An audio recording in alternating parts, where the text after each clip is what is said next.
Taiti na Kiki vanotuka comedian uyo wavasina kudana nezita ane mukurumbira wemuZimbabwe uyo wavanoti akavatumira mhepo yakaipa to block their success.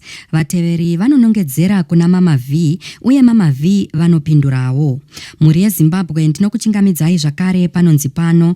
Ndapota musakanganiwawo kusubscribe, kufollowa nekulaikawo video rino, zvakare nekurishare. Izvi zvinobatsira kuti risvike kure kune hama neshamwari dzenyu dzisati dzariona.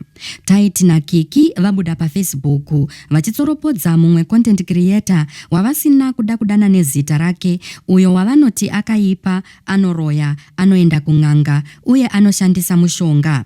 Taiti anoti comedian uyu akavaudza kuti havafi vakabudirira muupenyu hwavo uye anogara achida kuvakanganisira macontracts, zvibvumirano zvemakambani.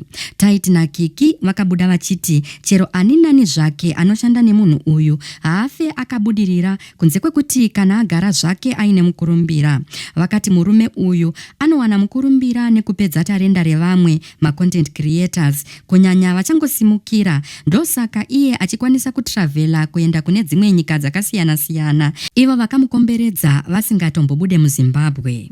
Vateveri vakurumidza kusangana vachinongedzera kuna Mama V semunhu akakodzera pane zviri kutaurwa izvi, anofita description yemunhu uyu.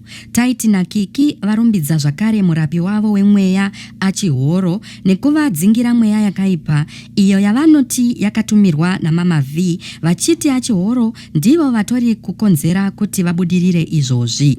Mushure meizvi Mama V havana kuramba vakanyarara vachipindura vachiti vanhu vanoenda kung'anga vanogara vachinzwa kuti vari mumakwikwi, makanika akaipa anogara achipomera maturusi ake. Vateveri vapatsanurana, vamwe vari kudivira Taiti na Kiki nekuda kwekufumura vanovavenga. Vamwe vanotsigira Mama V semunhu anoshanda nesimba nekusimudzira vamwe. Muri yeZimbabwe munoionawo sei iyi? Ngatisanganei mucomment section muchipawo pfungwa dzenyu nemaonero enyu panyaya iyi.